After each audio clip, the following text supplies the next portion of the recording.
Imagínese estar volando sobre mar abierto y que de pronto se corten todas las comunicaciones con tierra.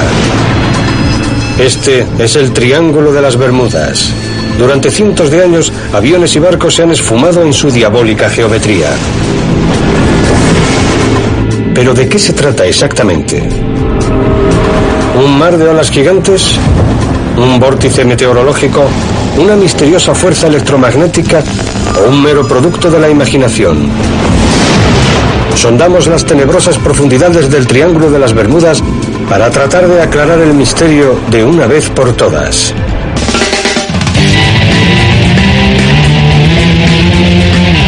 Revelaciones. El Triángulo de las Bermudas. Las cristalinas aguas del Océano Atlántico parecen el mejor lugar para tumbarse en la playa y relajarse. Pero las apariencias engañan.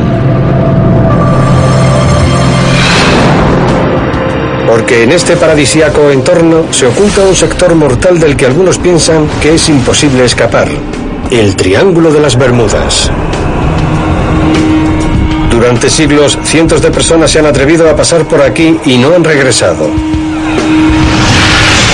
El Triángulo de las Bermudas cubre una superficie de aproximadamente 1.300.000 kilómetros cuadrados entre Florida, Puerto Rico y las Bermudas. Marineros y pilotos llevan cientos de años informando sobre los espeluznantes sucesos que rodean esta zona. Pero lo que realmente llamó la atención sobre el Triángulo fue la desaparición de 5 aviones a la vez. El 5 de diciembre de 1945, una escuadrilla de 5 torpederos TBF Avenger se preparaba para iniciar una misión de entrenamiento rutinario en la base militar de Fort Lauderdale. Era el vuelo 19. David White, piloto retirado, era el instructor de vuelo asignado aquel día, junto al comandante de la escuadrilla, Charles Taylor. Cuando le destinaron a Fort Lauderdale, era uno de nuestros instructores más experimentados. El día estaba despejado y el mar estaba en calma, pero a mitad de camino Taylor informó de que algo pasaba. Dijo que las brújulas no les funcionaban. Y eso es algo que, aunque ocurre en ocasiones, no es nada frecuente. Los controladores aéreos trataron de guiarlos de vuelta, pero sus señales cada vez se debilitaban más. En cuestión de horas, los 5 aviones, con un total de 14 personas a bordo, habían desaparecido por completo. Varios aviones de rescate peinaron el mar y el cielo. David White iba en uno de ellos. Rastreamos minuciosamente durante varios días y no encontramos nada. ¿Cómo pueden desaparecer 5 aviones sin dejar rastro? Una de las teorías sostenía que una extraña fuerza electromagnética había alterado sus instrumentos de navegación. Otros decían que una extraña niebla electrónica mortal se había tragado a los aviones. O quizás los habían abducido los extraterrestres. Enseguida mucha gente empezó a prestar atención a los extraños sucesos que se repetían en esta zona. Jan Quasar es uno de ellos. No me interesan las tragedias o los accidentes. Investigo los misterios de quienes se fueron y desaparecieron sin ningún motivo. Quasar ha dedicado 15 años a estudiar el misterio del Triángulo de las Bermudas y del vuelo 19. Ha escrito un libro en el que recoge todas las teorías sobre la zona, desde ovnis hasta OSNIs, objetos submarinos no identificados. Algunas personas creen que hay extraterrestres que prefieren moverse bajo el agua a bordo de naves submarinas. Tienen el mismo aspecto que los platillos voladores, sin aletas ni nada, solo una forma oval que se desplaza por el agua. Parecerá inverosímil, pero hay una historia que sucedió en los años 60 que hace pensar en los OSNIs. Y es uno de los sucesos más significativos del Triángulo. Una noche del mes de diciembre, en Miami, Dan Borak y el padre Patrick Horgan se preparaban para salir a navegar en el Witchcraft. Poco después de haber iniciado la travesía chocaron contra algo. Se quedaron sin potencia y a las 9 en punto Borak avisó a los guardacostas. Guardacostas, llamada de socorro del Witchcraft.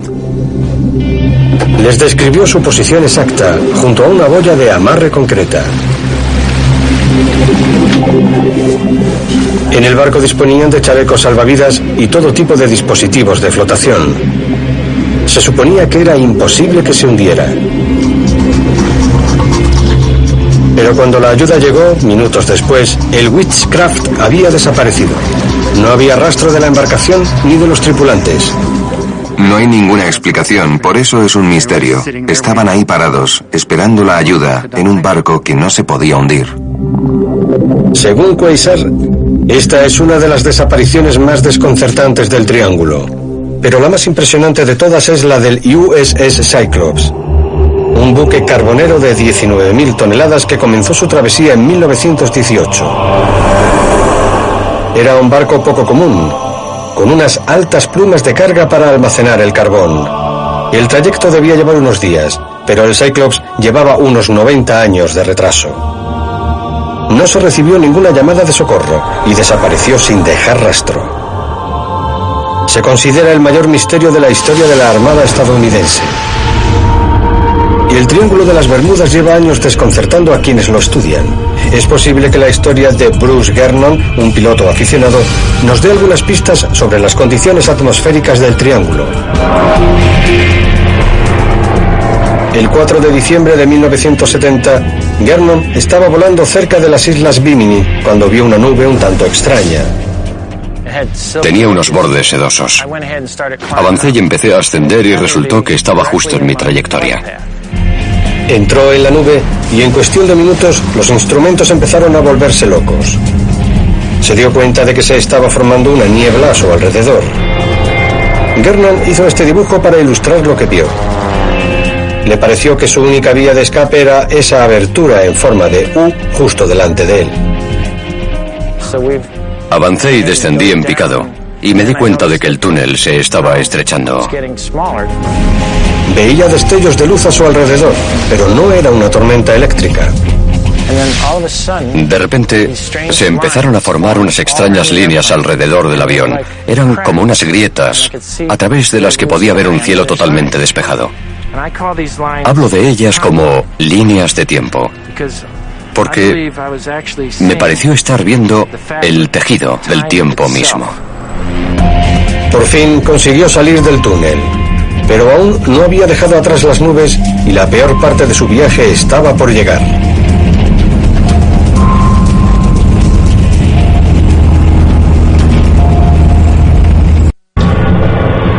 A miles de metros sobre el Triángulo de las Bermudas, Gernon había salido del túnel, pero seguía envuelto en lo que describe como una extraña niebla electrónica.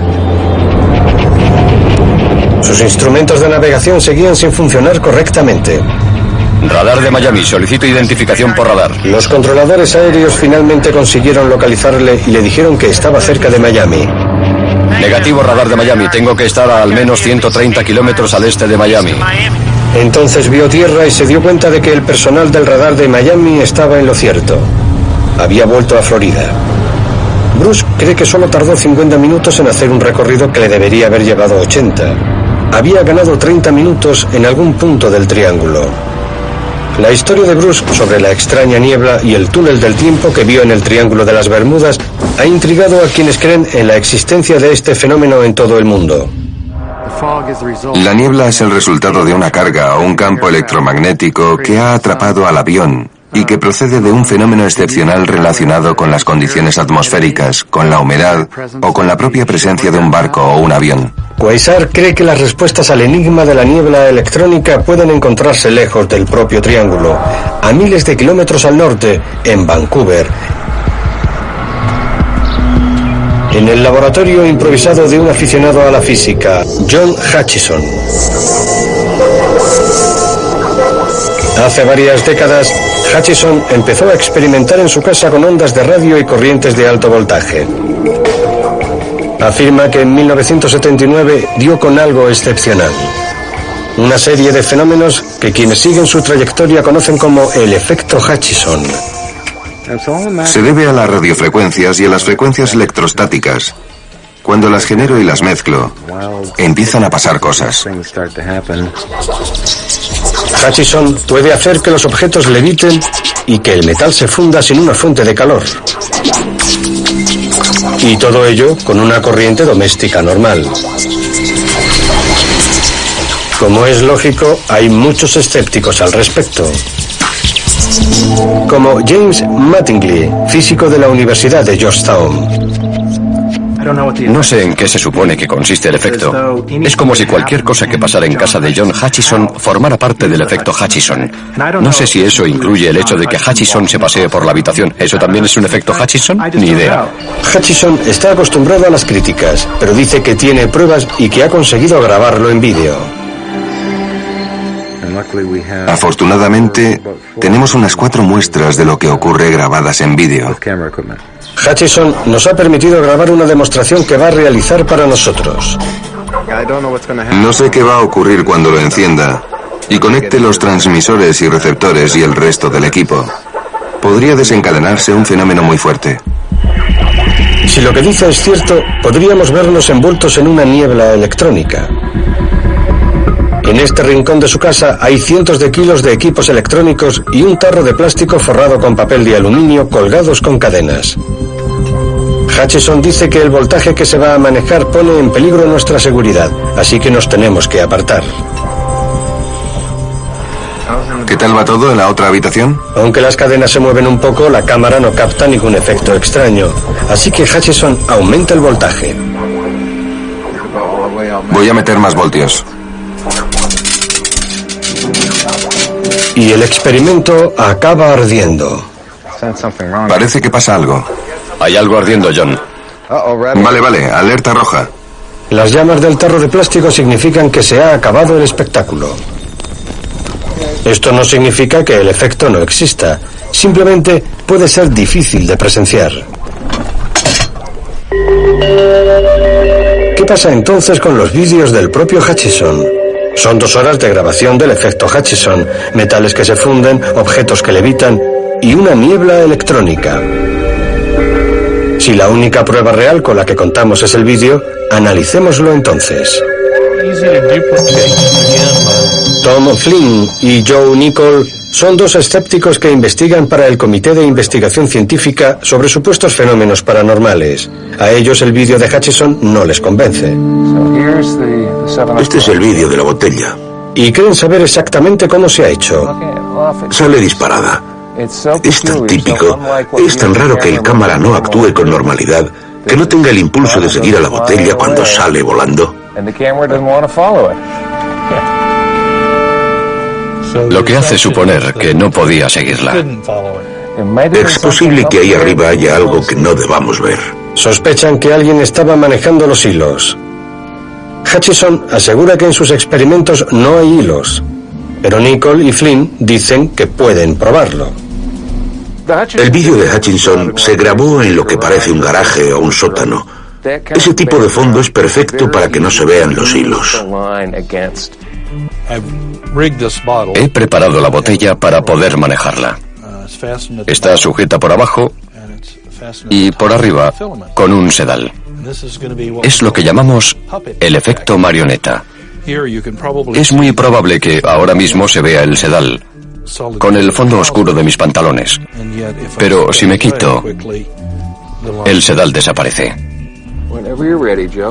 Cuando quieras, Joe. Empieza a moverla y prepárate para levantarla.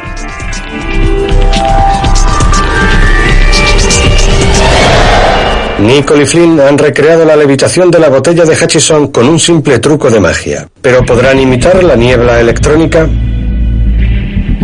Lo primero que hemos hecho ha sido reproducir el efecto de la luz de fondo, que, como podemos observar en la grabación original, es redonda, intensa y con un reflejo en el centro, igual que si fuera una bombilla normal. Así que hemos colocado una bombilla normal en un pie y vamos a crear la niebla semimetálica con un metal expandido, que realmente es un estropajo de cocina. Y lo vamos a mover muy rápido y muy cerca de la lente para que esté desenfocado. Estamos proyectando mucha luz, Así que aparecen sombras y contrastes, y así es como se crea un efecto de zonas luminosas y zonas opacas, con una materia irreconocible delante de la lente. Y el resultado es muy parecido a la niebla electrónica. Nada de lo que el señor Hutchison ha hecho prueba nada. Tiene que demostrar su efecto ante científicos creíbles y en condiciones controladas, en las que los trucos estén descartados. ¿Es posible que esta niebla electrónica nos esté desorientando a nosotros y alejándonos de la auténtica respuesta? ¿Podría haber algún otro fenómeno con mucha fuerza, pero totalmente natural, que esté detrás de los sucesos del Triángulo de las Bermudas? Es el momento de consultar a la comunidad científica establecida y aplicar algo de sentido común a los casos del Cyclops, el vuelo 19 y el Witchcraft. Las tres historias son trágicas, pero la del Witchcraft es particularmente desconcertante. Dos hombres emprendían un viaje de placer para ver las luces de la ciudad de Miami desde alta mar. De repente el barco chocó con algo y desapareció minutos después de que los tripulantes hubieran hecho una llamada de socorro con toda tranquilidad. Pero de hecho, nadie sabía dónde estaba exactamente la embarcación y el tiempo no ayudaba mucho. El escritor Larry Kush investigó los hechos que rodearon la desaparición del Witchcraft. No estaban situados exactamente donde dijeron estar, lo que lo habría convertido en un hecho aún más misterioso. No se encontró nada, y aquella noche había una fuerte tormenta.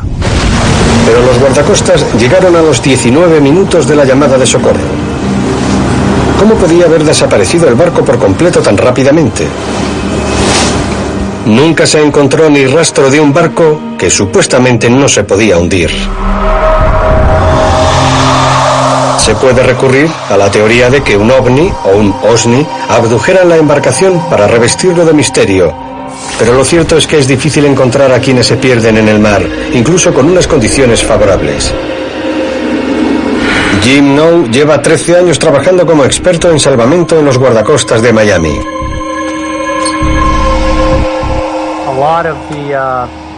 Gran parte de la zona que abarca el Triángulo de las Bermudas es alta mar y está a cientos de kilómetros de las instalaciones en tierra y de los centros de comunicaciones más cercanos. Así que es muy posible que se desconozca la ubicación exacta de un barco o de un avión que se haya hundido allí. Sumado a este factor, hay que tener en cuenta el efecto de la corriente del Golfo, una corriente de gran fuerza y velocidad que viaja desde el Caribe hasta el Atlántico Norte. Cuando un barco o un avión se hunden, la nave se ve azotada por fuertes vientos y corrientes que esparcen los restos a varios kilómetros, a veces en cuestión de minutos. Parece que la desaparición de los restos no es tan enigmática como algunos creen. Puede resultar muy tentador pensar que las desapariciones del Triángulo de las Bermudas se deban a fenómenos paranormales como la niebla electrónica o los extraterrestres. Pero de hecho, el sospechoso número uno es el tiempo. En el Triángulo de las Bermudas convergen varios tipos distintos de condiciones meteorológicas y del estado del mar. Hay una corriente atmosférica en chorro que viene del norte, los vientos alisios que vienen del sur y además, en el límite occidental, la corriente del Golfo, una corriente oceánica propiamente dicha. En el Triángulo de las Bermudas pasan muchas cosas de las que no recibimos noticia. Trombas marinas, tormentas blancas y otro tipo de fenómenos meteorológicos de menor escala que pueden ocurrir en tan solo unos kilómetros y no los presencia nadie, ni nadie los pronostica. Aparecen de repente y desaparecen en un momento.